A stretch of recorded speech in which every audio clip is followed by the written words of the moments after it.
And to delve into this further, let's cross our correspondent in Brussels, Dave Keating. Dave, it's great to have you with us. It seems we just heard from Joseph Borrell there. A rather cautious response from the European Union this Monday. Indeed, yeah. Despite several EU foreign ministers asking for sanctions against Russia because of those protest crackdown, particularly those from Eastern Europe, we're really getting no change here in the EU stance toward Russia. Borrell said he will go to Moscow the first week of February to meet with his Russian counterpart, but he very explicitly did not link that visit to the arrest of Navalny or the crackdown on the protests.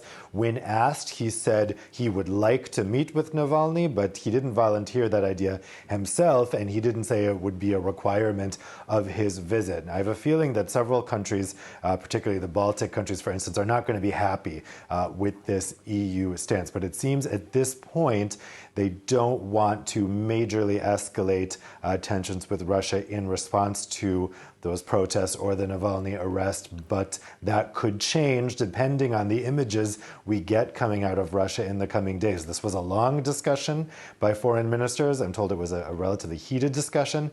And so there is a split here about how to respond to what's happening in Russia. But for the moment, the EU says nothing's going to change right now. And of course, Dave, this issue wasn't the only topic on the agenda this Monday. Yeah, on the other two major issues they were discussing, they also decided on a cautious approach, not changing anything. The first was on Turkey. Tensions between the EU and Turkey were at an all-time high last year, but there's been a rapprochement over the past weeks with Ankara kind of reaching out to the EU for a diplomatic solution to the tensions that have been plaguing them. What we heard today from Borrell is that they are still working on preparing sanctions against Turkey for what it views as illegal oil and gas exploration off the coast of Cyprus.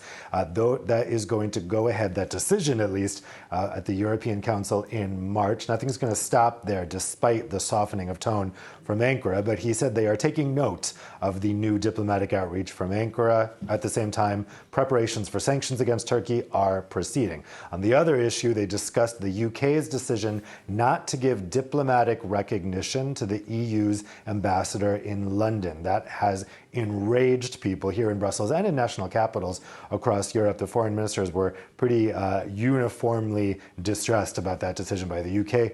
Borrell said afterwards that it sends a very unfriendly signal when the UK and the EU are just starting their new post-divorce relationship. He said it is unacceptable that the UK would be the only country in the world to not treat the EU's diplomatic mission as a diplomatic mission, but they didn't talk about any potential retaliation, and they have a couple tools for that.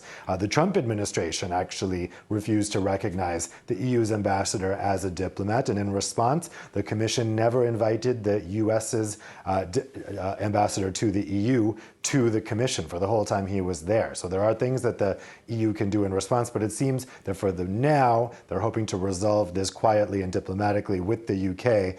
It does seem, though, they are pretty intent on the UK eventually having to give the EU diplomatic recognition, or else there may be consequences in the future. Plenty of stumbling blocks there to overcome. Dave Keating, thank you so much for that update from Brussels.